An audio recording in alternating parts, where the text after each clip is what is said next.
Kecha Ozodbek Nazarbekov sizni raqsingizni alohida e'tirof etdilar.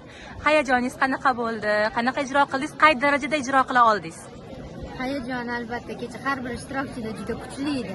Darvozani orqasida turganimda hayajonimni bosolmadim hali.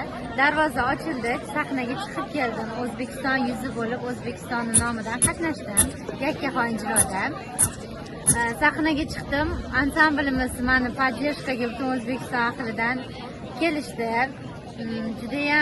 Judayam meni juda qo'llab-quvvatlashdi. O'zimni opajonim Dilorom Madrahimova judayam yonimda turdilar va singlim o'zim niqob mukofoti sovrindori egizagim Zuhraxon Nabzullayeva meni yonimda qo'llab-quvvatlashdi. Qo'llab-quvvatlashlarini eshitganimdan keyin o'sha raqsni ichida yashab, raqsni ijro etishga harakat qildim. Zuhra, nima deb o'ylaysiz? Grand-pri sohibasi kim bo'ladi? Buni albatta hakamlar hay'ati biladi. Lekin albatta men xohlayman meni opam olishini. Buni hozir natijani e'lon qilinganda bilib olamiz.